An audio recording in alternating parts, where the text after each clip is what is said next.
A'udzu billahi minasyaitonir rajim. Bismillahirrahmanirrahim. Assalamualaikum warahmatullahi wabarakatuh. Waalaikumsalam warahmatullahi wabarakatuh. Alhamdulillahi rabbil alamin. Wassalatu wassalamu ala asyrafil anbiya'i wal mursalin sayyidina Muhammadin wa ala alihi wa sahbihi wa sallim ajma'in. Rabbi shrah li sadri wa yassir li amri wahlul 'uqdatam min lisani yafqahu qawli. Subhanaka rabbana la ilma lana illa ma 'allamtana innaka antal alimul hakim. Amma ba'du. Yang kami hormati dan kami muliakan seluruh jajaran pimpinan Stikes Yarsi Pontianak, seluruh karyawan dan juga karyawati, para dosen, para seluruh tenaga pengajar, maupun juga seluruh mahasiswa, mahasiswi yang di kesempatan pagi hari ini hadir membersamai program dan juga kajian Jumat pagi ini yang dirahmati Allah Subhanahu wa taala. Segala puji serta syukur marilah kita panjatkan kehadirat Allah Subhanahu wa taala karena rahmat serta taufik kepada kita bersama. Kita dapat hadir bersama-sama dalam pengajian virtual yang insyaallah mudah-mudahan senantiasa akan menjaga nilai petunjuk Allah Subhanahu wa taala agar senantiasa kita istiqomah di atasnya dan mengamalkannya di dalam kehidupan kita sehari-hari. Mudah-mudahan keberkahan waktu serta ilmu yang bermanfaat Allah karuniakan dengan izin Allah Subhanahu wa taala. Salam dan salawat tidak lupa mari kita sampaikan kepada Nabiullah Muhammad sallallahu alaihi wasallam, keluarga, para sahabat serta seluruh umatnya hingga akhir zaman. Alhamdulillah, jazakumullah khair atas undangannya yang mudah-mudahan ini menjadi bagian dari amal soleh pemberat timbangan kita kelak yaumul qiyamah. Topik dan tema yang dimintakan untuk kita bahas Bapak Ibu sekalian yang dirahmati Allah Subhanahu wa taala terkait tentang menjaga kualitas semangat niat kita di dalam bekerja. Alhamdulillah, kalau kita berbicara masalah kerja, kalau dalam bahasa Al-Qur'annya disebut dengan amal. Betapa banyak kita temukan di dalam Al-Qur'an selalu digandeng, diiringkan dan disertakan antara amanu wa amilu. Amanu wa amilu. Artinya amal ini sesuatu yang menjadi bukti nyata dari keimanan kita. Iman yang benar maka harus melahirkan sebuah amal yang nyata. Maka jikalau tanpa amal maka seperti ibarat pohon tanpa buah, kata pepatah syair. Oleh karena itu bekerja ini adalah bagian dari bukti dan tanda-tanda kehidupan, baik kehidupan fisik kita maupun juga kehidupan rohani kita. Orang ketika tidak ada pekerjaan, tidak ada usaha, tidak ada gerakan, maka pertanda kematian. Begitupun juga ketika tidak ada amal-amal soleh kita lakukan, maka sesungguhnya adalah tanda dari kematian hati dan rohani kita. Maka amal ini menjadi bagian dari bukti paling nyata kita, sesuatu yang menyatu di dalam kehidupan kita. Oleh karena itulah Bapak Ibu sekalian, agar perbuatan kita, bekerja kita ini terarah dan terukur, lalu mendapatkan nilai di sisi Allah Subhanahu wa taala, maka ini yang mesti harus ada landasan-landasannya. Kata Buya Hamka itu, kalau kita hanya sekedar kerja, maka semuanya pun juga bekerja. Semuanya juga bekerja.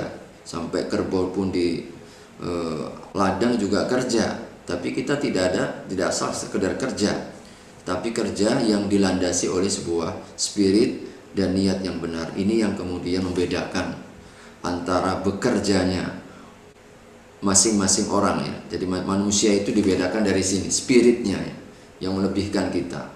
Maka alhamdulillah dengan izin Allah Allah Subhanahu wa taala telah karuniakan anugerah termahal ya di dalam kehidupan kita ini, yaitu nilai-nilai keimanan. Maka ini yang harus menjadi spirit, dan ini yang nantinya akan membedakan dan menjadi nilai keistimewaan dari orang yang bekerja pada umumnya dengan orang-orang yang memiliki bekerja dalam peringkat ihsan.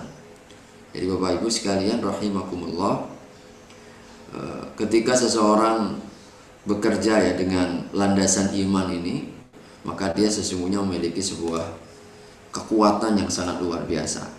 Maka ketika kita bersyahadat ya, asyhadu an la ilaha illallah wa asyhadu anna Muhammadar Rasulullah, maka sesungguhnya ini sudah modal awal ya, energi kekuatan kita. Cuma kadang-kadang energi ini kurang terberdayakan, jadi kurang teroptimalkan, tidak menjadi sebuah energi kekuatan. Padahal ini rahasia kekuatan kita juga di dalam beramal. Sebab ketika kita memiliki landasan iman ini, kita tidak saja menjadi sebuah tuntutan yang sifatnya fisik, tuntutan-tuntutan yang sifatnya duniawi dan juga materi, tetapi jauh lebih daripada itu, kita dalam bekerja ini memiliki jangkauan masa depan. Apa yang kita lakukan ini akan menjadi ladang amal, sesuatu yang nanti akan kita petik ya, akan kita tunai ya, dari apa yang kita usahakan ini. Jadi apakah amalan itu berupa amalan duniawi murni maupun juga amalan ukhrawi, maka di dalam agama ini tidak pernah membedakan. Jadi bahwasanya ketika seseorang apakah urusan dunia jadi atau urusan akhiratnya, seluruhnya dalam pandangan agama ini dalam satu kacamata, bahwa seluruhnya dapat menjadi nilai amal ya, yang bisa kita persembahkan di sisi Allah Subhanahu wa taala. Nah, ini yang melandasinya adalah nilai-nilai keimanan kita. Maka Bapak Ibu sekalian, mungkin dalam gambaran kehidupan sehari-hari ya, ada orang yang bekerja asal-asalan dan ada orang yang bekerja dilandasi dengan iman. Kalau orang bekerja dengan landasan iman, pasti akan tampak sekali nilai dan kualitasnya, mutunya itu akan terjaga. Jadi mutunya akan terjaga. Orang ketika misalkan apa saja ya, usaha apa saja. Jadi ketika kita sebagai seorang mahasiswa, dalam status kemahasiswaan kita, kalau kita meyakini bahwa belajar lalu kemudian kita sibuk ya dalam kuliah studi ini bagian dari landasan iman yang benar, bahwa bekerja apapun yang kita lakukan itu bisa memiliki nilai ibadah. Ini kan yang ditanamkan dalam prinsip agama ini kan, itu kan segala sesuatunya tugas utama kita, bahkan diciptakannya kita untuk datang ke dunia ini adalah ibadah. Wa ma khalaqtul jinna wal insa illa liya'budun. Maka ini menjadi pondasi yang sangat kuat sekali ya, kita untuk melakukan apa saja. Sebab ketika kita melandasi dengan landasan niat ini, bahwa bekerja itu adalah ibadah sebagaimana tujuan utama diciptakannya kita, maka sungguh yang akan muncul adalah kita akan memiliki kekuatan, kita akan memiliki motivasi, kita akan memiliki semangat. Dan ketika kita menjalankan, tidak mungkin asal-asalan. Orang kenapa asal-asalan? Kurang motivasi, kurang semangatnya, kurang landasannya. Jadi kekuatannya itu tidak ada, sehingga dia orientasinya adalah asal bekerja. Maka kalau kita ini bekerja asal, yang kita dapatkan pun juga asal, jadi pendapatan asal. Jadi kita tidak mendapatkan nilai dan kualitasnya. Seorang dosen pun juga sama, ketika kita mengajar, ketika kita memberikan ya pengetahuan, ilmu, mentransfer ya ilmu-ilmu yang kita sampaikan, kalau kita hanya sekedar asal mengajar, maka yang akan terjadi adalah kita cukup mentransfer begitu saja. Jadi, bahwasanya ketika kita sudah menunaikan tugas kita, kita telah mengajarkan apa yang menjadi tanggung jawab kita, sudah cukup sampai pada tahap ini. Berbeda dengan orang ketika melandasinya dengan nilai ibadah, maka dia pasti akan menikmati. Sebab apa? Ini yang akan menjadi bekal utama dengan mengajar, dengan kita kemudian menyampaikan petunjuk daripada ilmu-ilmu Allah Subhanahu wa taala. Dia pun akan melakukannya sepenuh hati, lalu kemudian penuh rasa cinta dan kasih. Sehingga ini amat berbeda sentuhannya dengan orang yang bekerja asal, mengajar asal, berusaha asal.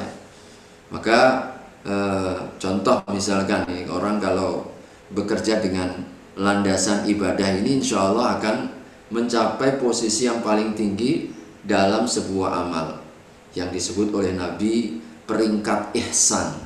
Ihsan ini kan kalau di dalam bahasa modern sekarang ini kita sebut ya profesionalitas ya. Dia memiliki profesionalitas ya, dan sangat-sangat menjaga etika ya di dalam dia berusaha.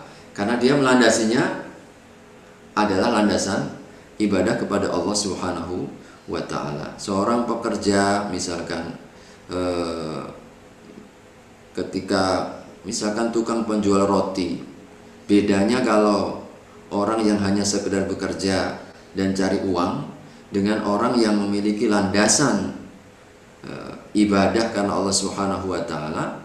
Ini misalkan orang kalau penjual roti ini dia tidak mau tahu apakah kemudian produk yang dijualnya, barang yang dijual belikannya ini masih berkualitas atau tidak. Jadi bahkan dia yang penting untung, walaupun misalkan rotinya sudah kadaluarsa. Tapi kalau orang memiliki ihsan itu, dia walaupun dipaksa untuk dibeli, jangan, karena tidak tahu kualitasnya. Ini jangan-jangan nanti malah menjadi racun ya, bukan akan menyehatkan. Dia malah kemudian menghindarkan ya para pelanggannya, para konsumennya ya, untuk tidak menerima ya barang-barang yang tidak layak. Ini namanya adalah profesionalitas ya. Seorang misalkan bekerja dimanapun ya, seorang hotel ya, misalkan dia ketika biasanya dalam pelayanan ini ya, nanti apalagi sebagai seorang perawat, sebagai seorang dokter ya, apapun ya dalam pelayanannya, maka tentu Bapak Ibu sekalian, sentuhan-sentuhan ihsan ketika menjadi landasan dalam setiap usaha ini akan memberikan sebuah nilai ya, kualitas, sehingga orang yang kita layani, orang yang menjadi partner kita jadi dalam usaha, jadi mungkin customer kita, mungkin orang yang berhak untuk mendapatkan pelayanan kita, ini akan merasakan kepuasan karena dia tidak hanya mendapatkan sentuhan-sentuhan secara fisik ya. Kita saja kalau berhubungan dengan siapapun ya, kita dalam mungkin di kantor, mungkin di toko ya, mungkin di hotel misalkan, ketika orangnya ramah-ramah, senyum ya, kita pun merasa puas. Bahkan ketika kita menambahkannya pun, insya Allah ya, kita tidak akan pernah merasa rugi gitu. Jadi ada pembantu rumah tangga misalkan, bagus ya bekerjanya, lalu kemudian on time waktunya, kemudian segalanya serba baik ya keadaannya, maka tentu bagi seorang majikan begitu, orang yang mempekerjakannya tidak segan-segan untuk memberikan uang tambahan. Ini karena sentuhannya dia tidak hanya sentuhan secara materi ya. Yang inilah Bapak Ibu sekalian yang mesti menjadi modal bagi kita bersama ya di dalam ajaran agama ini, sehingga Rasulullah Shallallahu Alaihi Wasallam pernah menegaskan ya di dalam satu riwayat hadis, Innallaha idza ahabba ahadukum idza amila ahadukum innallaha ahabba idza amila ahadukum ayyutqinahu. Allah itu mencintai apabila salah seorang di antara kalian bekerja, maka hendaknya yutqinahu, melakukannya secara itqon. Secara itqon ini artinya profesional bahasa kita. Dan kita ini tidak akan mendapatkan sisi profesionalitas kita sehingga kita mengikuti minimalnya itu 4 yang menjadi sifat dasar kenabian. Sifat dasar kenabian: siddiq, amanah, tabligh, fatonah. Jadi kalau kita rujuk kepada 4 hal ini, sesungguhnya merujuk kepada dua hal penting, bahwa ketika kita melakukan pekerjaan kita itu harus dilandasi yang pertama kali adalah nilai moralitas, ya, nilai moralitas, ya, sidik dan amanah ini kuncinya. Di situ kita kode etik dalam berusaha, tingkat kejujuran, dan juga tingkat seberapa besar tanggung jawab kita di dalam bekerja. Nah, ini hanya akan kita dapatkan ketika nawaitunya itu insya Allah terus diluruskan. Kenapa kita ini bekerja? Maka mengapa di dalam semua prinsipnya ajaran agama kita selalu diawali dengan niat. Dan niat itu lebih penting bahkan kadang-kadang dari usahanya. Sebab kalau kita ini berusaha habis-habisan lalu niatnya salah, dalam pandangan Allah tidak ada nilai, ya kan? Meskipun besar perannya, kontribusinya. Sampai Nabi pernah ceritakan 3 golongan yang pertama-tama nanti akan masuk ke dalam neraka itu siapa? Ternyata orang yang punya peran dan kontribusi besar ya, dalam agama. Kalau dalam pandangan agama ini, pertama seorang mujahid mati sampai di medan perang, ternyata masuk neraka pertama. Salah satu masalahnya apa? Salah niat. Dan Allah tahu ketika di sidang, Allah tahu isi hatinya. Kau dulu ketika berjuang bukan karena ingin mencari ridhoku, tapi ingin mencari muka di hadapan manusia, agar engkau mendapatkan gelar dan sebutan pahlawan. Kau sudah dapatkan itu. Di sisi Allah nggak ada apa-apanya. Yang kedua, orang yang bersedekah, disebutkan Nabi, ternyata dia pun salah juga dalam niat. Jadi, sehingga ketika bekerja dia hanya ingin mendapatkan pujian, dermawan. Yang ketiga, orang yang mengajar dan juga mengajarkan Al-Quran dan ilmu, agar dianggap bahwasanya dia adalah orang yang alim, orang yang cerdas, orang yang cerdik cendekia, dan sudah didapatkan. Maka hadis ini yang Abu Hurairah ketika meriwayatkannya itu seringkali pingsan karena takutnya. Jadi karena takutnya, salah niatnya. Sebab kalau niatnya, motivasinya tidak benar, maka lalu kemudian menjadi sia-sia. Jadi sia-sia. Oleh karena itu, kebutuhan kita untuk terus memperbaiki, jadi memperbaiki motivasi kita ini begitu sangat penting ya.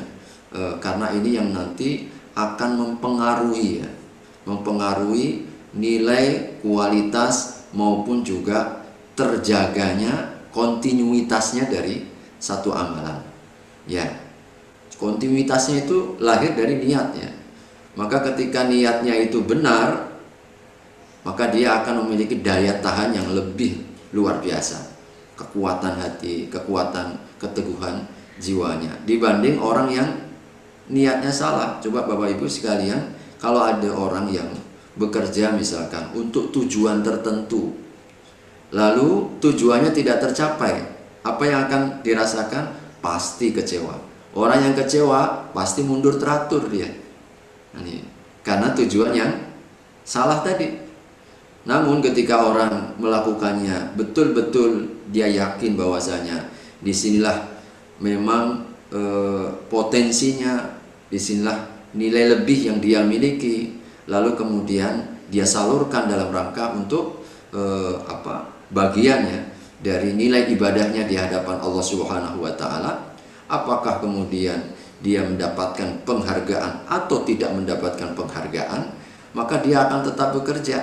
Sebab apa? Dia ketika melakukannya semata-mata karena Allah Subhanahu wa taala. Nah, ini yang membedakannya.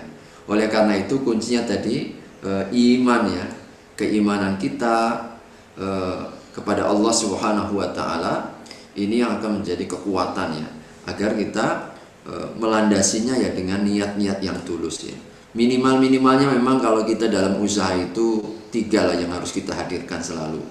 Bahwasanya tadi yang pertama saya sampaikan, mari kita selalu luruskan, kita selalu bina, kita selalu jaga, kita rawat, karena memang niat ini mudah berubah-ubah ya, sebagaimana hati yang mudah terbolak-balik ya. Pertama adalah nawaitunya adalah bagian dari bentuk persembahan terbaik di sisi Allah Subhanahu wa taala melalui ibadah kita. Jadi bekerja itu adalah ibadah. Karena Allah Subhanahu wa taala tidak saja menilai seorang hamba dari hubungannya langsung yang disebut dengan ibadah mahdhah atau ibadah yang formal, tapi seluruh rangkaian aktivitas yang dia jalankan termasuk prosesnya dalam bekerja, dalam berusaha itu bagian dari ladang amal bagi mereka. Maka kita dapat banyak cerita ya, banyak cerita. Salah satunya yang sangat populer yang diceritakan oleh Nabi SAW tentang 3 orang yang masuk ke dalam goa, ya kan? Masuk ke dalam goa tertutup rapat oleh batu sehingga mereka tidak bisa keluar. Akhirnya masing-masing punya kesimpulan tidak ada yang bisa menolong kecuali Allah Subhanahu wa taala. Maka tolong ingat-ingat amalan dan usaha yang paling engkau anggap ikhlas karena Allah Subhanahu wa taala.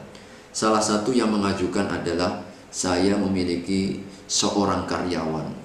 Dia bekerja kepadaku, tapi kemudian dia pergi tanpa mengambil gaji. Mungkin bagi sebagian orang senangnya luar biasa ya, ini gaji nggak diambil, untunglah bagi dia. Tapi sang hamba ini tidak.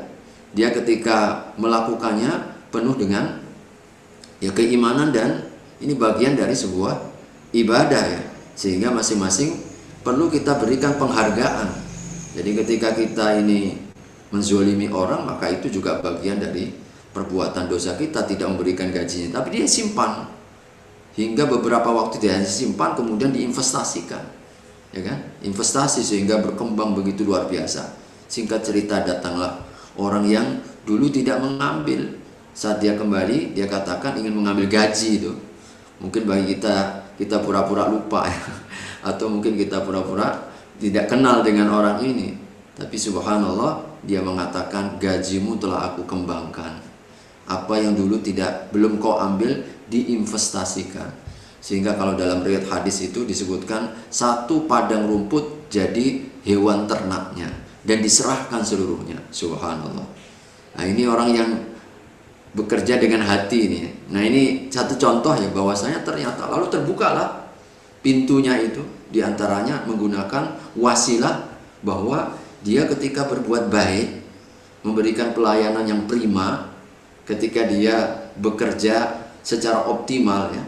Jadi maka ternyata menjadi nilai ibadah yang diterima di sisi Allah, yang sangat-sangat dimuliakan oleh Allah Subhanahu wa taala.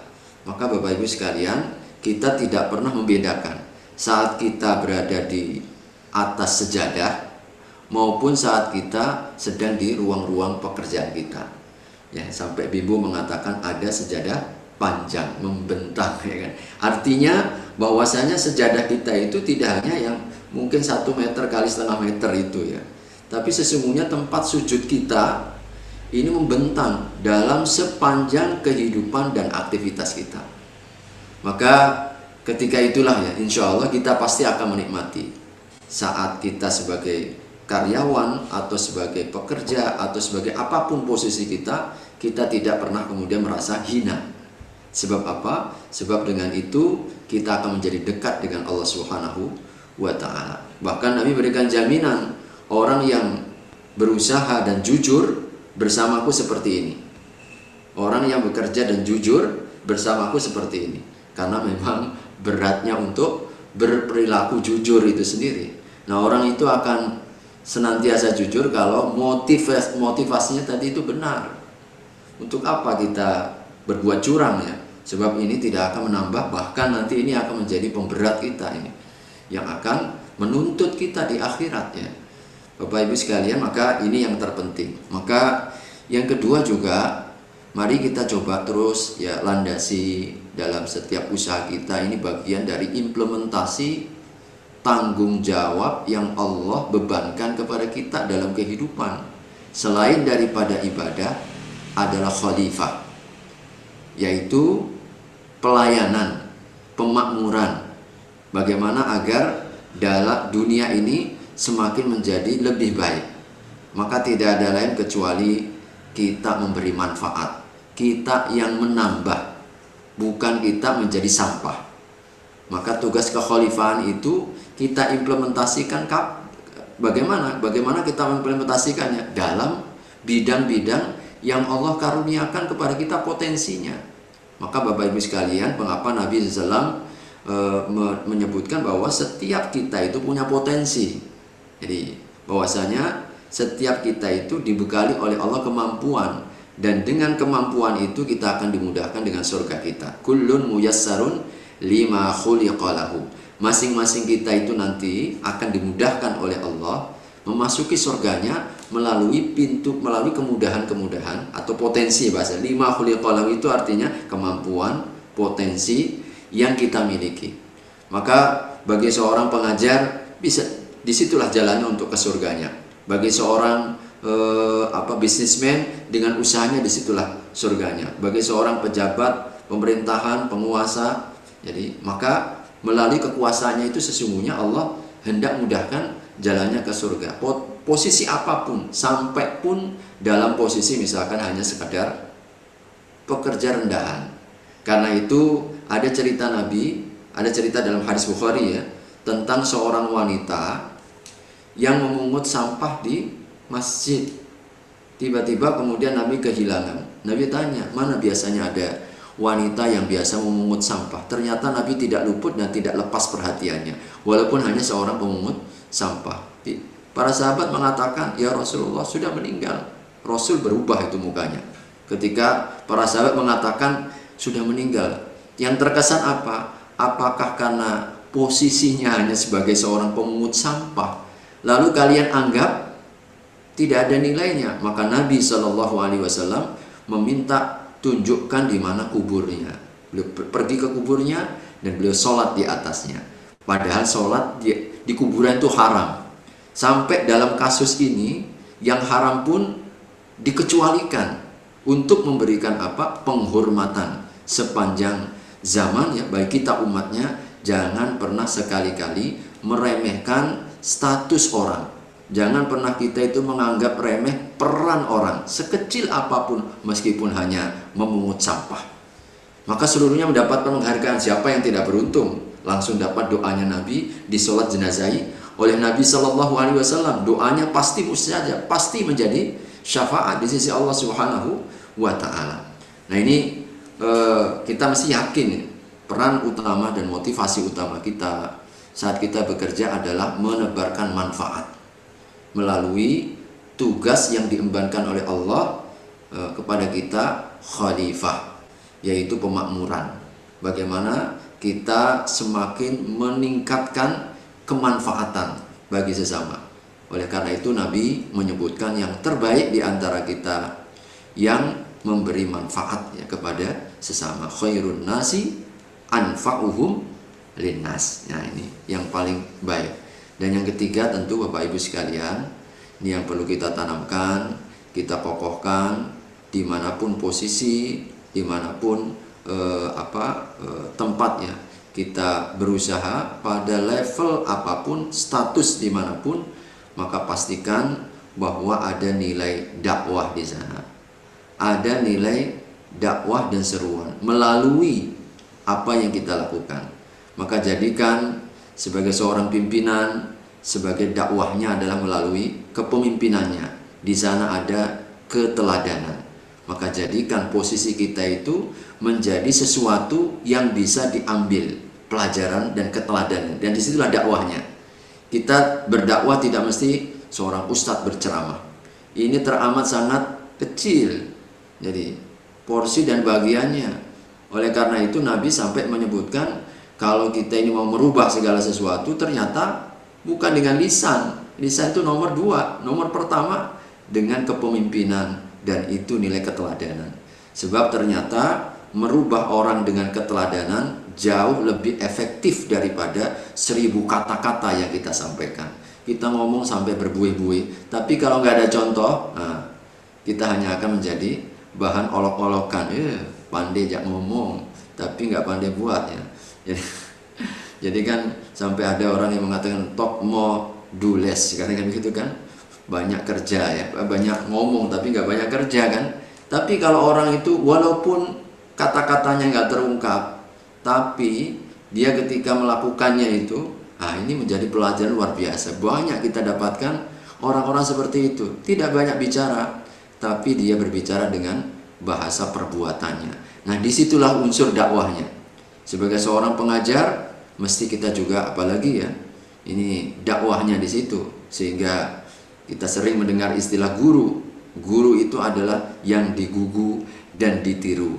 Bagaimana mungkin kita mengajarkan kebaikan lalu kita yang melanggarnya, sehingga ada ada perumpamaannya. Kalau gurunya kencing berdiri, pasti mahasiswanya kencing berlari. Ya seperti itu.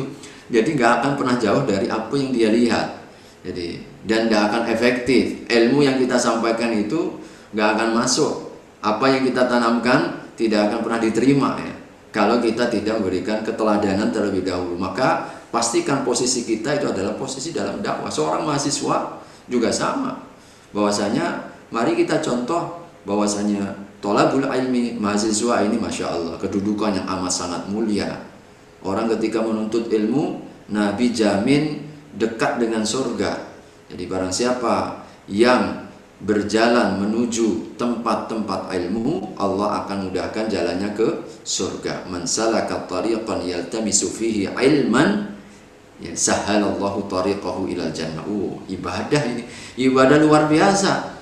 Jadi jalannya masuk ke surga. Bahkan Nabi sebut dalam surat At-Taubah 122 itu, disamakan derajatnya dengan orang yang berjihad di medan perang.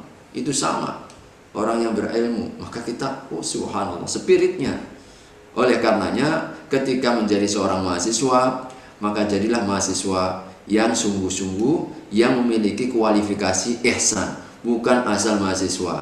Nah, ini kadang-kadang kan asal mahasiswa sekarang kadang-kadang yang penting statusnya, keren-kerenan begitu, tapi dia tidak optimal. Nah, oleh karena itu kita juga harus menjadi landasan khalifah, ya, khusus bagi mahasiswa ini, bahwasanya dengan cara ini ya Allah, aku hendak menggali ilmu, aku menyerap petunjuk-petunjukmu, ilmu yang kau ajarkan kepada hamba-hambamu, agar kita mampu memberi lebih, memberi manfaat. Ini kalau kita punya prinsip landasan khalifah. Nah, kita tidak mungkin akan memberi kalau kita tidak memiliki. Jelas ya? Ini tidak mungkin kita akan memberi kalau kita tidak memiliki. Orang mau kasih uang, dia sendiri nggak punya uang, nggak bisa. Orang mau kasih ilmu, bagaimana mungkin mau kasih ilmu, dia sendiri nggak berilmu, nggak mungkin.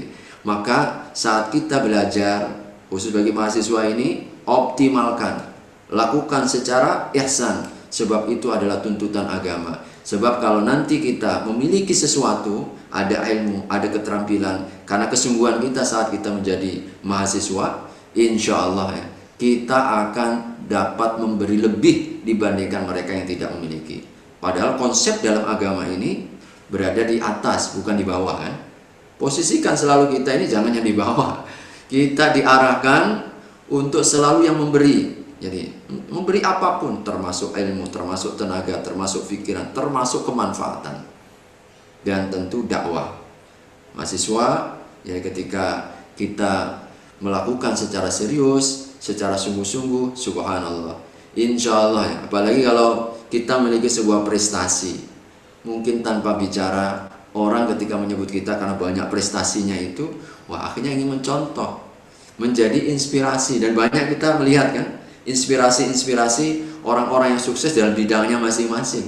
Nah, sesungguhnya mereka tanpa atau secara tidak langsung itu selalu menjadi contoh ya, teladan. Oleh karenanya itu dalam lingkup institusi juga sama. Kita sama-sama institusi di mana kita bekerja, kalau landasannya ini benar, kita bekerja karena ibadah, kita bekerja untuk menebarkan manfaat karena tugas tanggung jawab khalifah kita, dan kita bekerja dalam rangka untuk menjadi dakwah, menyebarkan kebaikan, maka sesungguhnya kita sedang membangun agama ini. Jadi apa ya kita sebut dengan haibahnya ini, martabatnya dalam institusi Poltek misalkan Yarsi ya, Poltek Yarsi harus menjadi yang terdepan, bahkan yang unggul. Nah, tentu ini tidak mungkin akan kita raih, tidak mungkin akan kita realisasikan kecuali menyamakan gelombang seluruh komponen yang ada di dalamnya. Tidak hanya menjadi tanggung jawab ya para pengelola, tidak hanya menjadi tanggung jawab para dosennya, tapi seluruh komponen yang ada, mulai dari pengelola, pengajar, sampai kemudian karyawan hingga mahasiswanya memiliki spirit yang sama. Dan tidak ada yang lebih mampu dan lebih efektif ya untuk melakukan atau meraih ini selain daripada motivasi landasannya yang sangat kuat, yaitu keimanan kita kepada Allah Subhanahu wa taala, bahwa dalam setiap usaha dan keringat yang kita kerahkan ya dalam rangka untuk bekerja dan usaha kita ini, insya Allah Allah Subhanahu wa taala seluruhnya menilai dengan amalan-amalan dan menjadi sebuah bekalan-bekalan utama yang insya Allah akan kita bawa setelah kematian kita. Jadi saya kira ini mungkin sebuah pengantar ya, mudah-mudahan Allah Subhanahu wa taala yang senantiasa memperbaiki, meluruskan ya, niat dan juga motivasi kita dalam setiap amalan, agar apa?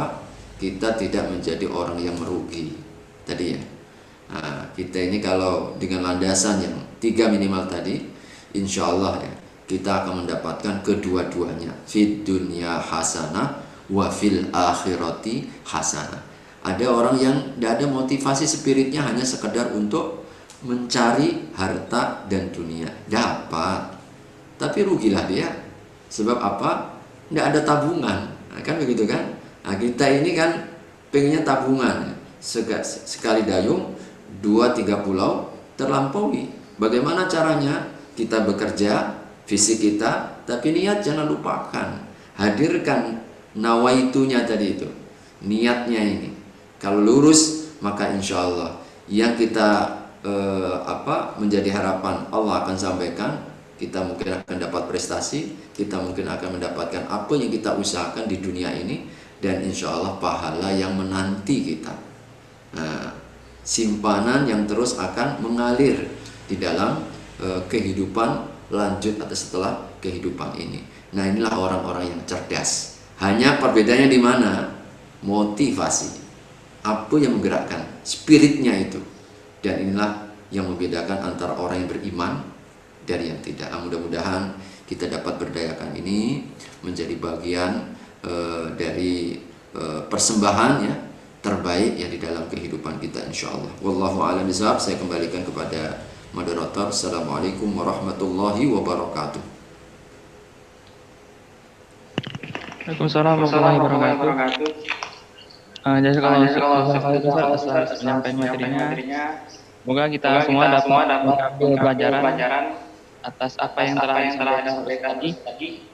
Baiklah, untuk selanjutnya untuk sesi tanya jawab bagi kawan-kawan Bapak Ibu yang ingin bertanya, saya persilakan.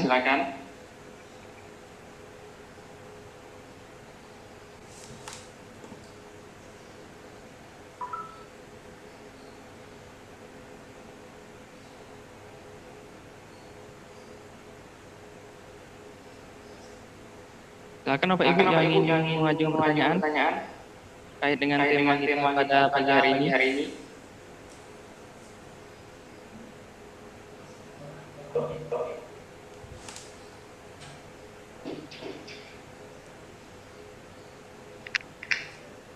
Alhamdulillah cukup jelas ya berarti. Iya guys. Waktu kita masih cukup ya. Saya sengaja 45 menit saja saya sampaikan. Iya. Oke, silakan.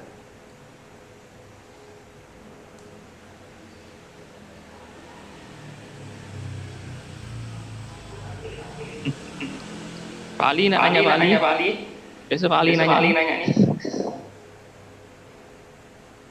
Belum Pak.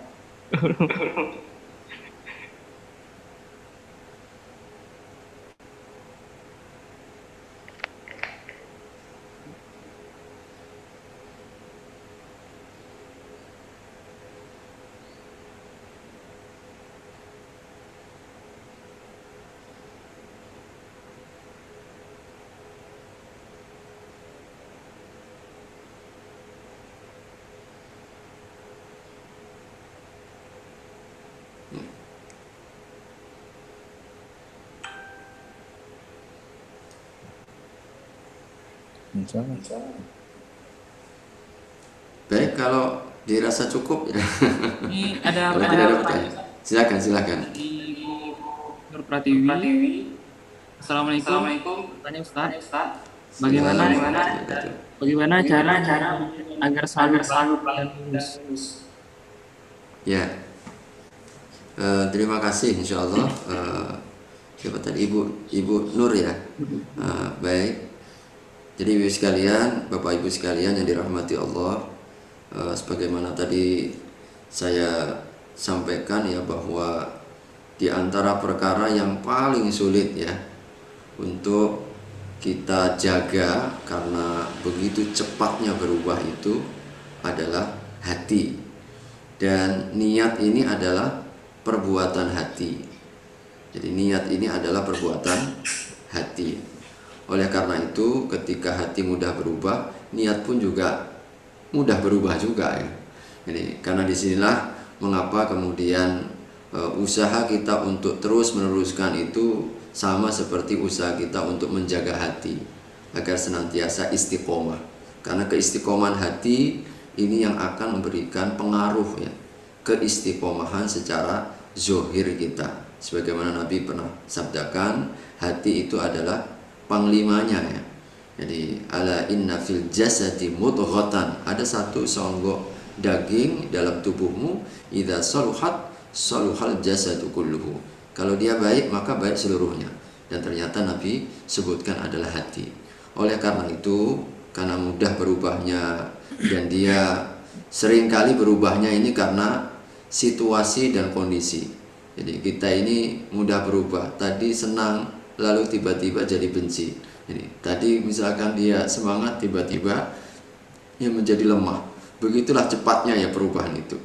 Oleh karena itu Bapak Ibu sekalian, untuk meluruskan agar niat-niat kita ini selalu baik ya, maka tidak ada lain kecuali kita melandasi dengan ilmu. Jadi setiap kali kita melakukan amal apapun, lalu kemudian juga usaha apapun, landasi dengan ilmu yang benar. Jadi orang yang memiliki landasan ilmu yang benar, insya Allah ini dia punya pegangan. Jadi ada pegangan yang dia pegangi begitu. Walaupun nanti sewaktu-waktu kadang-kadang bisa saja bergeser, bisa saja kemudian menyimpang. Tapi karena dia sudah punya pegangan panduannya itu, dia bisa luruskan lagi. Macam kita ini Bapak Ibu sekalian, kalau mau kemana saja ya, kita sudah punya tujuan. Mau ke Singkawang misalkan, walaupun di arah ke Singkawang kadang kita belok-belok sedikit kan begitu, tapi tetap lurus balik lagi nanti, kan begitu kan. Jadi kita belok ke sana kemari, tapi arah tujuannya tetap benar. Kadang kita mampir gitu, tapi tetap untuk satu tujuan. Nah begitulah hati juga.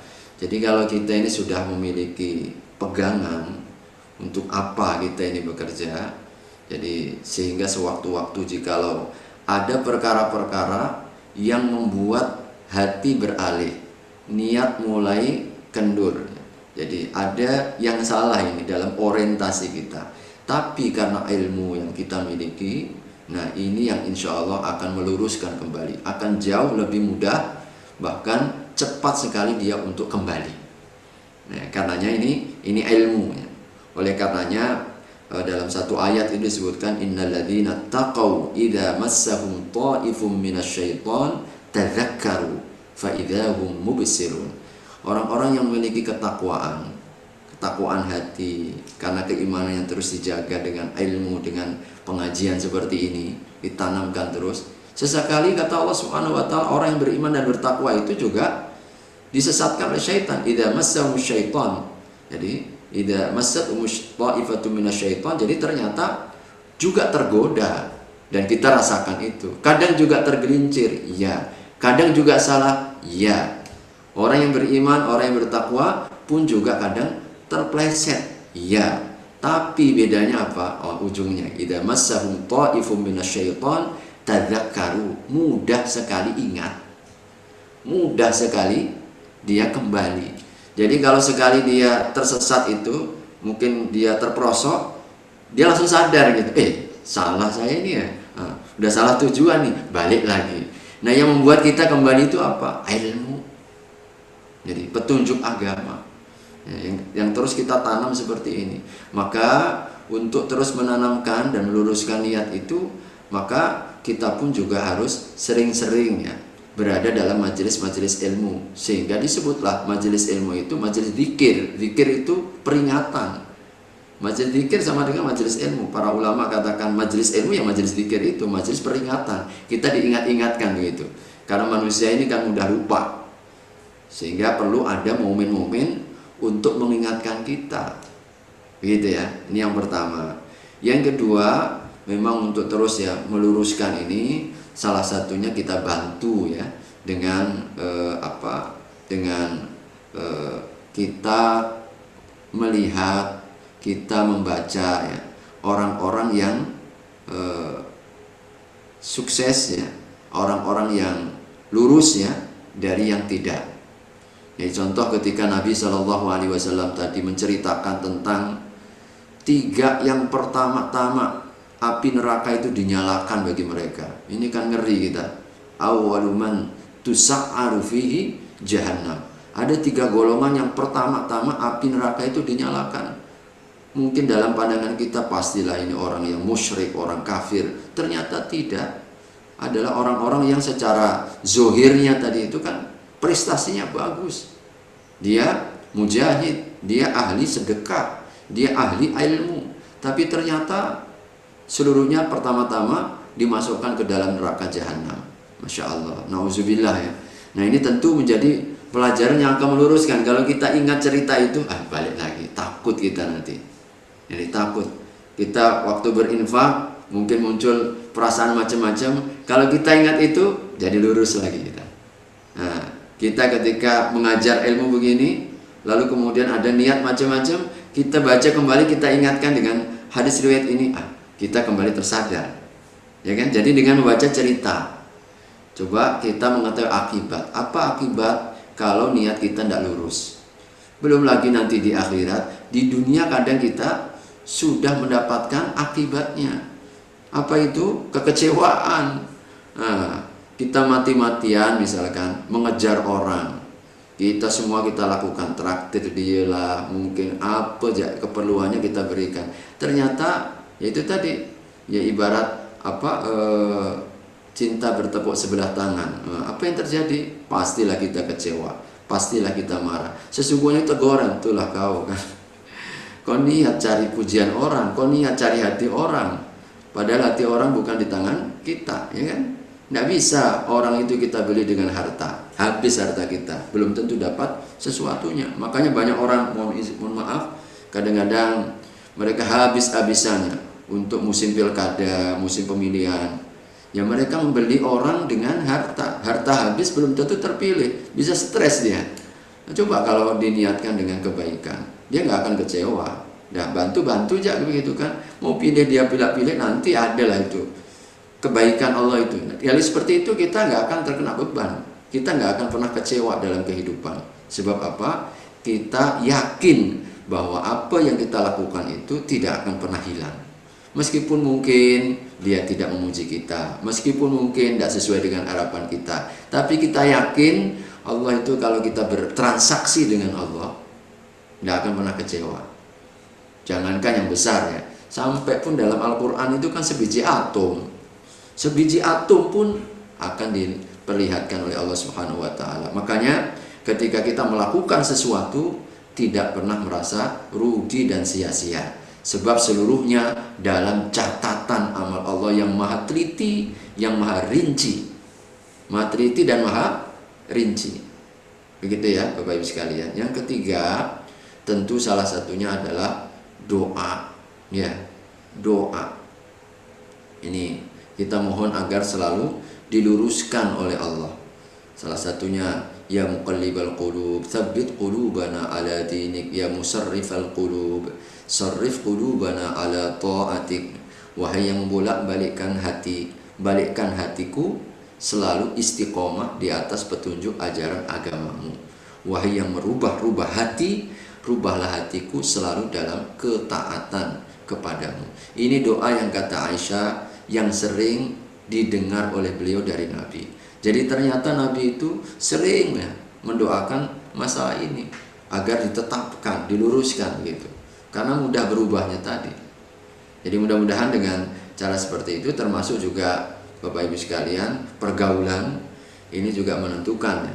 Kalau kita ini bergaul dengan orang yang lurus-lurus, jadilah kita lurus. Tapi kalau kita ini bergaul dengan orang-orang yang tidak lurus ya, termasuk dalam niat, ya maka kita pun akhirnya tidak lurus juga begitu kita. Awalnya kita lurus, lama-lama jadi nggak lurus ya, akibat berada pada lingkungan auranya itu buat kita ini nggak lurus dalam niat bekerja.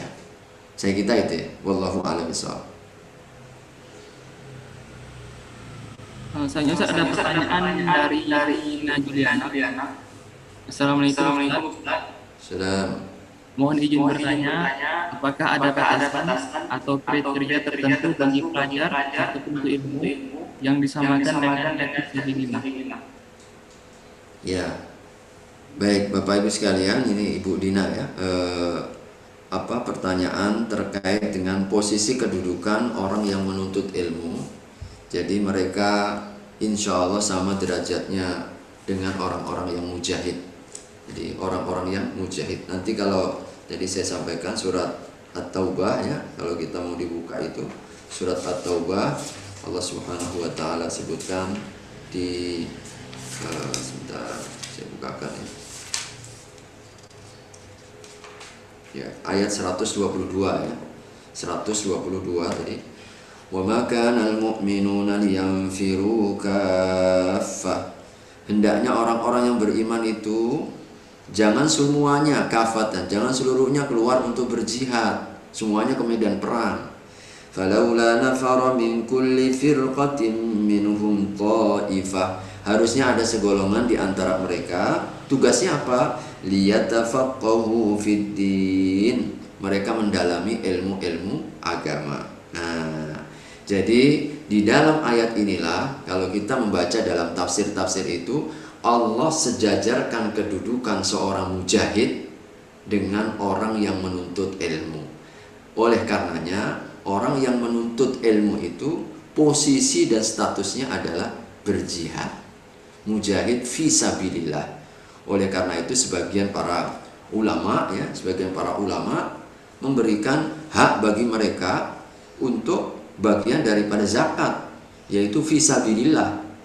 Jadi orang-orang yang fisabilillah termasuk para mahasiswa, maka boleh dikelola ya, boleh dikelola misalkan zakat Poltekkes Yarsi, kemudian dikumpulkan oleh mungkin badan amil zakat Yarsi dari kita ke kita, bisa saja. Jadi kemudian untuk apa? Tujuan beasiswa, untuk tujuan mereka yang tidak mampu. Ada yang mungkin orang yang memang dalam kondisi darurat ya, perlu bantuan, maka mereka ini termasuk yang fisabilillah sampai mendapatkan bagian dari zakat itu sendiri ya. Oleh karenanya kriteria bahwasanya ya, kriteria intinya semua ya, selama dia sebagai seorang penuntut ilmu dan yang menyebarkan tentu ya, artinya bukan saja yang menuntut ilmu statusnya mahasiswa, seorang dosen. Jadi jikalau mahasiswanya saja seperti itu, bagaimana yang mengajarkan ilmunya, begitu kan?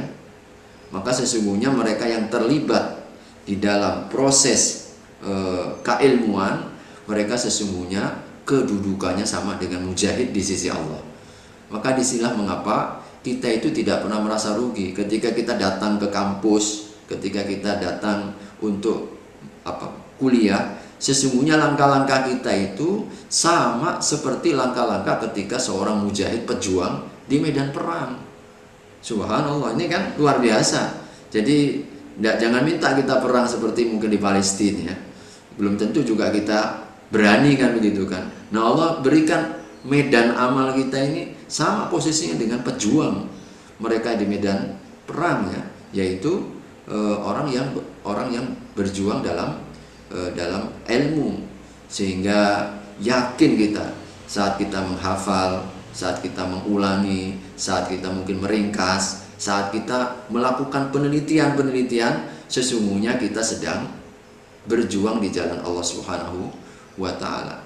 Oleh karenanya insya Allah ini spirit yang harus kita miliki, bahwa ada para mujahid di masa-masa damai ini. Jadi mujahid di masa damai adalah mereka yang berjuang untuk meninggikan agama melalui ilmu. Maka mereka yang berada di lingkungan ya pendidikan ini sesungguhnya mereka sedang berada dalam medan perjuangan. Cuma medannya adalah medan ilmu pengetahuan. Jadi insya Allah ya, semua yang berada dalam lingkaran dan lingkungan pendidikan, maka mereka adalah para mujahid. Sehingga andai kata Allah Subhanahu wa taala wafatkan kita pada saat status kita adalah sebagai orang-orang yang terlibat di dalam keilmuan, baik pengajarnya maupun juga mereka yang menuntut, layak untuk mendapatkan kesyahidan, tapi syahidnya syahid akhiratnya. Asal satu tadi, ya lagi-lagi niatkan. Kalau nggak ada niat ya nggak dapat kita. Ya kan, yang membedakan apa? Niat. Maka boleh jadi statusnya sama, dia dosen di sana, dia pekerja di sana, dia kemudian juga mahasiswa di sana. Yang satu misalkan dapat pahala mujahid, yang satu nggak dapat. Kenapa? Nih, baiknya niat. Nah, kita niatkan bahwa kita ini sedang dalam perjuangan. Kita mungkin selalu mengatakan mujahid, lupa ya apa yang kita tekuni dan bidang di mana kita berusaha itu bagian dari medan jihad kita. Maka jadikan ya, institusi kita dalam hal ini Poltek Siarsi ini adalah medan juang dalam rangka tentu insya Allah meninggikan Islam dan juga umatnya. Maka kalau itu menjadi spiritnya, insya Allah kita layak mendatangkan catatan amal. Dan kalau terjadi sesuatu pun ya, saat kita berada terlibat di dalam aktivitas pendidikan dan keilmuan, insya Allah kita termasuk di antara syuhada. Jadi syuhada di jalannya, asal kita mendatangkan dan juga menyisipkan niat ini. Nah, oleh karenanya ini mari kita luruskan niat karena Allah Subhanahu wa taala untuk memperjuangkan nilai-nilai petunjuk agamanya. Wallahu a'lam bishawab. Ada satu pertanyaan dari Pak Ali. Assalamualaikum Ustaz. Mohon penjelasannya Ustaz. Terkadang seringkali berulang dengan sholat, seperti rapat, agenda, dan sebagainya. Bagaimana cara yang dilakukan apabila ajaran tersebut 15 menit lagi selesai namun waktu masuk? Biasanya di pengumuman tersebut merupakan sesi penting. Apakah ada toleransi pada tertentu yang masih diperkenankan untuk sholat? Ya, baik. Terima kasih. Ya, ini kasuistik ya yang sering kita hadapi ya. Ini saya juga sebagai seorang dosen, ya. Jadi sehingga kadang-kadang kita dihadapkan dengan pilihan-pilihan. Nah, tentu kita ada tolak ukur ya, kita memiliki sebuah standar ya dalam hal ini. Oleh karenanya kalau prinsip pertama dan nawaitu sejak awal bahwa dalam usaha kita, bekerja kita itu bagian daripada ibadah, maka sudah tentu dalam proses pelaksanaannya tidak akan pernah melepaskannya dari sisi-sisi ibadah ini. Nah, begitu ya, dari sisi-sisi ibadah ini. Sehingga ketika kita dihadapkan misalkan ya, kalau orang meyakini dalam mengajarnya adalah ibadah, dalam rapatnya juga bagian daripada ibadah, sehingga dia tidak pernah kemudian menganggap satu di antara ibadah-ibadah yang lain itu jadi sesuatu yang tidak penting begitu. Jadi tidak penting. Oleh karenanya bahkan kalau skala prioritas ya, dalam ibadah itu kan ada skala prioritas. Ada skala prioritas ya. Sebagaimana ada yang wajib, ada yang sunnah, ada yang makruh ya, sampai ada yang haram. Itu kan menunjukkan skala prioritas ya. Tentu yang wajib ini nggak mungkin bisa kita tunda-tunda. Yang sunnah mungkin bisa kita urungkan dan seterusnya. Apalagi kalau cuma hal yang sifatnya mubah begitu kan. Boleh kita lakukan, boleh tidak kita lakukan, maka tentu ini akan jauh skala prioritasnya itu rendah. Di dalam Islam itu juga menganut ya prinsip itu, namanya disebut dengan aulawiyat. Jadi aulawiyat, mana yang mesti kita prioritaskan dari yang tidak. Oleh karena itu ketika terjadi benturan seperti itu, rapat dengan sholat, kuliah dengan sholat, yang paling seringnya begitu ya. Kita lagi sedang sibuk-sibuknya di pasar, ini lagi Jumatan, ini kan Jumat gitu. Kita seringkali dihadapkan seperti itu. Dan kadang-kadang banyak yang mereka tidak mampu untuk meletakkan prioritasnya. Ya contoh sholat misalkan, sholat ini kan waktunya terbatas, kemudian juga keutamaannya sangat terbatas. Seringkali kadang-kadang kita mengalihkan keutamaan sholat tepat waktu, bahkan dikalahkan dengan hal-hal yang mungkin utama juga, tetapi masih bisa ditangguhkan begitu, masih bisa ditolerir, kan gitu ya. Oleh karenanya mestinya sikap yang benar, skala prioritas ya, saat kita melakukan bekerja apapun, karena kita sejak awal ya, bahwa saya meyakini bagian dari nilai ibadah. Oleh karena itu kalau ada tuntutan ibadah yang lebih tinggi, mestinya kita berusaha untuk menyesuaikan. Jadi menyesuaikan. Jadi bukan tuntutan dan seruan lebih tinggi, kita sesuaikan dengan selera diri kita, kemauan kita. Makanya mestinya jadwal rapat, jadwal kuliah jangan diusahakan untuk tidak kemudian berbenturan ya. Apalagi sampai harus kemudian menjadikan waktu-waktu sholat ini selalu terhambat atau dilalaikan, bahkan mungkin diakhirkan. Padahal mungkin dia dosen orang muslim juga, rata-rata yang ikut rapat orang-orang muslim juga. Nah artinya kalau saya pribadi di saat memang dalam mata kuliah ya, kalau sudah ada azan saya berhenti ajak sholat semuanya yang muslim, rata-rata yang Islam ya, karena saya dosen agama Islam, jadi saya ajak semuanya sholat dulu. Bahkan itu pembelajaran yang praktek langsung begitu, jadi praktek langsung. Begitupun juga mestinya kita tanamkan ya, saat rapat sekalipun apapun kondisinya mestinya kita menyesuaikan. Memang di kalangan para ulama ada wacana ya, apakah boleh kita menangguhkan sedikit daripada majelis-majelis ilmu, ini kalau dalam buku-buku fikih itu atas waktu sholat. Bolehkah kita sedikit menangguhkan waktu sholat untuk majelis ilmu? Para ulama mengatakan memang boleh. Jadi mengatakan boleh, tapi dengan syarat-syarat. Ya di antara syaratnya bahwasanya tidak kemudian waktunya itu adalah waktu yang lapang. Jadi waktu yang lapang. Ya contoh misalkan waktu maghrib ini kan sempit. Ya kalau kemudian kita pun harus digeser karena misalkan seminar atau rapat ya, mau sampai kapan? Jadi tinggal waktu ya kurang dari 1 jam kan. Jadi kita akan mengarah kepada mengakhirkan waktu, pada mengakhirkan. Nah ini yang kedua juga syaratnya, jangan sampai kemudian mengakhirkan waktu. Jadi padahal waktu yang utama itu yang waktu permulaan, sehingga jangan sampai kemudian ini menjadi alasan ya rapatnya kita, kuliahnya kita, sampai kemudian kita mengakhirkan waktu sholat. Sebab ada ancaman tersendiri, wailul lil musallin, itu orang yang mengakhirkan sholat di surat Al-Ma'un itu. Wailul lil musallin alladzina hum an sholatihim sahun. Sahun artinya yang mengakhirkan waktu sholat di situ. Maka jangan sampai pada posisi di mana sholat itu kita laksanakan di ujung-ujung. Sebab itu kita dapat ancaman, sebab itu adalah cara sholatnya orang munafik. Sebagaimana dalam hadis Anas, sholatnya orang munafik itu ya di ujung-ujung saja, di ujung waktu. Nah ini jangan sampai itu. Kemudian yang ketiga, bukan menjadi sebuah kebiasaan. Jadi selalunya ditangguhkan. Kalau sesekali masih ditoleransi, itu pun tidak sampai pada menghilangkan waktu yang utama.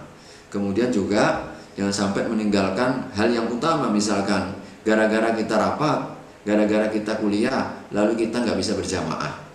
Artinya kalau andai kata kita tangguhkan barang sesaat dan kita masih mendapatkan waktu yang utama, mungkinlah di setengah jam pertama itu masih waktu mulia lah.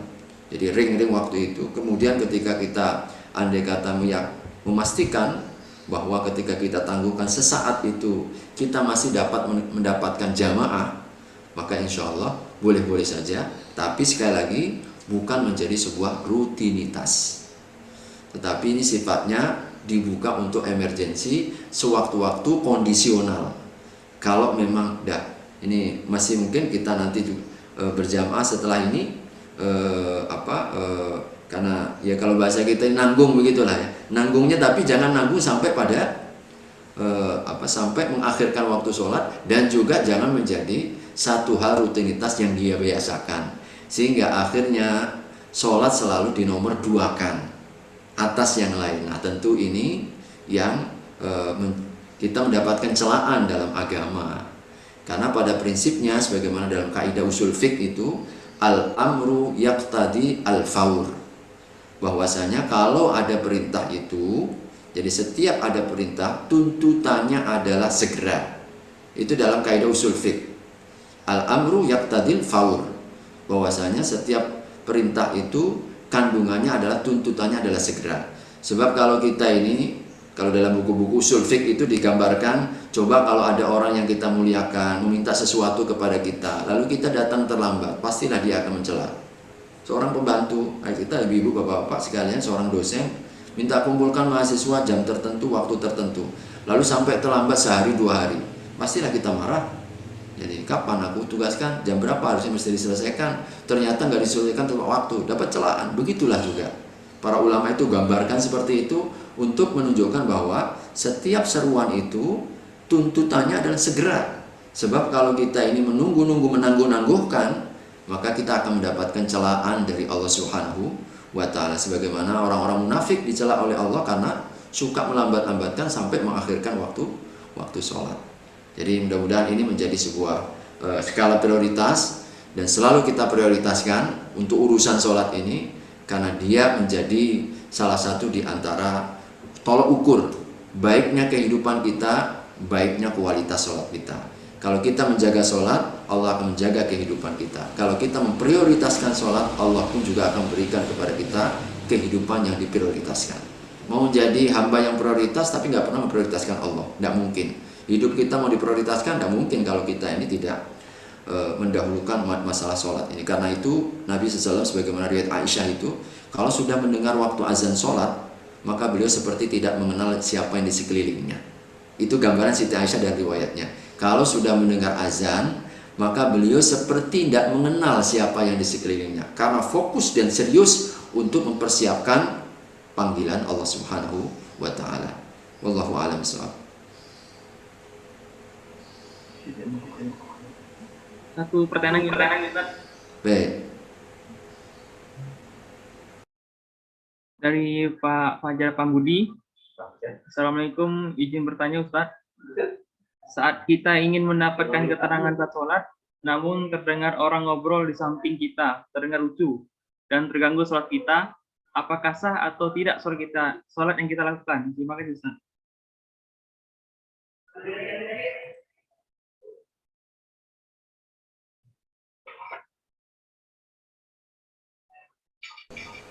Oke. Jadi secara hukum, bahwa ketika kita tidak ada perkara-perkara yang membatalkan, misalkan sebelah kita ngobrol, kita turut ngobrol, ya jelas batal ya. Jadi yang membatalkan itu kalau kita melakukan perkara-perkara yang membatalkan, maka secara hukum insya Allah ini tetap sah ya, meskipun gangguan-gangguan yang kemudian mengalihkan perhatian kita. Jadi adanya gangguan yang mengalihkan perhatian kita, memang di sini dosa orang yang mengganggu itu. Maka ketika ada orang yang sholat, Nabi pernah menegur, ada orang yang sholat kemudian bicara. Jadi bicara ya. Ini dalam hadis yang sangat terkenal, Muawiyah bin Hakam ya namanya. Muawiyah bin Hakam ya. Muawiyah bin Hakam itu diceritakan salah satu di antara dalil bahwa ketika dia sholat, dia ngobrol dengan orang yang samping. Nah Nabi SAW ketika selesai sholat, maka beliau menegur, tapi tegurannya sangat luar biasa. Makanya kemudian Muawiyah bin Hakam itu mengatakan, aku tidak dapatkan seorang pendidik yang lebih baik, lebih utama dibandingkan Rasulullah. saat beliau menyatakan aku sedang bicara dalam sholat. Lalu kemudian setelah itu beliau nggak tahu kalau sholat itu nggak boleh bicara, belum tahu ilmunya. Tidak ada celaan, tidak ada hinaan, tidak ada pukulan. Mungkin kalau kita geram ya, kita tengok anak-anak ribut saja, kita sholat ini pas selesai salam langsung kita tampar itu. Nabi SAW tidak ada tamparan, tidak ada celaan, tidak ada hinaan. Beliau hanya mengatakan, hai sahabat, sholat ini adalah komunikasi kita dengan Allah, tidak layak pembicaraan manusia. Dah selesai. Jadi selesai. Tapi memang itu mengganggu, memang mengganggu. Nabi pun terganggu kan, terdengar. Oleh karena itu setelah sholat tolong beritahukan, tidak boleh mengganggu. Sebab kalau kita mengganggu orang yang sholat, maka kita pun akan mendapatkan dosa juga ya, ancaman. Kita akan mendapatkan ancaman oleh sebab kita membuat akhirnya orang itu tidak khusyuk, kan begitu kan? Orangnya tidak khusyuk. Maka orang-orang yang mengganggu sholat ini, mereka termasuk di antara orang yang fasik ya, pengganggu sholat ya. Ya sama dengan orang munafik kan suka ganggu sholat ya. Mereka kalau sholat itu suka ganggu. Nah oleh karena itu insya Allah secara hukum tidak batal, terkecuali kalau kita kita ya melakukan hal-hal yang membatalkan, apakah berupa ucapan atau berupa gerakan. Bolehkah kita mengingatkan, misalkan dalam kondisi seperti itu kita mengingatkan untuk diam? Boleh ya. Jadi misalkan dengan menepuk apa itu tidak ada masalah, peringatan. Jadi boleh melakukan sesuatu yang ada tuntutannya. Ya tuntutannya, apakah mungkin suruh diam? Karena di hadis tadi itu ya, Muawiyah bin Hakam itu yang saya baca, para sahabat ketika melihat Muawiyah bin Hakam itu ngobrol, bicara dalam sholat, mereka menepuk-nepuk paha. Nah sebagai isyarat diam begitu, sebab ini sholat. Jadi ini kan isyarat ya, dia menepuk pahanya untuk diam. Muawiyah bin Hakam yang nggak tahu itu. Nah oleh karenanya boleh saja kita dalam kondisi seperti itu ada hal-hal yang kita lakukan untuk memberikan isyarat, entah mungkin dengan mulut kita, entah mungkin dengan tangan kita, entah mungkin dengan tepukan apapun yang mengisyaratkan untuk diam, tidak masalah. Kalau memang ada tuntutan, ini perkara yang diperbolehkan. Wallahu a'lam bishawab.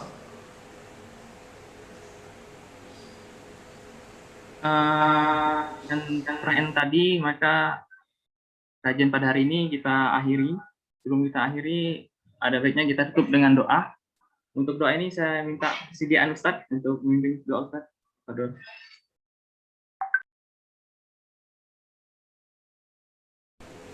A'udzubillahi minasyaitonirrajim. Bismillahirrahmanirrahim. Alhamdulillahi hamdan yuwafi ni'amahu wa yukafi'u mazidah.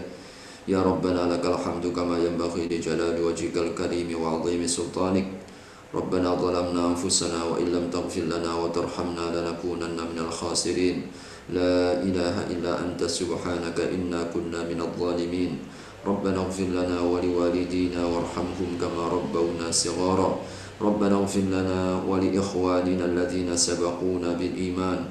ولا تجعل في قلوبنا غلا للذين آمنوا ربنا إنك رؤوف رحيم ربنا لا تزغ قلوبنا بعد إذ هديتنا وهب لنا من لدنك رحمة إنك أنت الوهاب ربنا أفرغ علينا صبرا وثبت أقدامنا وانصرنا على القوم الكافرين اللهم إنا نسألك علما نافعا وقلبا خاشعا وعملا صالحا متقبلا ودعاء مسموعا ورزقا حلالا طيبا مباركا اللهم أعنا على ذكرك وشكرك وحسن عبادتك يا مقلب القلوب ثبت قلوبنا على دينك يا مصرف القلوب صرف قلوبنا على طاعتك اللهم إنا نسألك حسن الخاتمة ونعوذ بك من سوء الخاتمة وسوء العاقبة. ربنا تقبل منا إنك أنت السميع العليم وتب علينا إنك أنت التواب الرحيم. ربنا آتنا في الدنيا حسنة وفي الآخرة حسنة وقنا عذاب النار. وصلى الله على نبينا محمد وعلى آله وصحبه وسلم. سبحانك ربك رب العزة عما يصفون وسلام على المرسلين والحمد لله رب العالمين. Ya, Rabbal Alamin. Dengan pembacaan doa tadi maka berakhirlah kajian kita pada pagi hari ini. Saya mewakili seluruh pegawai dosen mengucapkan terima kasih Ustaz Jazakallahu khair atas penyampaian materinya. Semoga apa yang tadi disampaikan bermanfaat bagi kami semua dalam bekerja ataupun dalam aktivitas sehari-hari. Selanjutnya saya mohon maaf atas segala kekurangan. Bila taufiq wal hidayah. Assalamualaikum warahmatullahi wabarakatuh.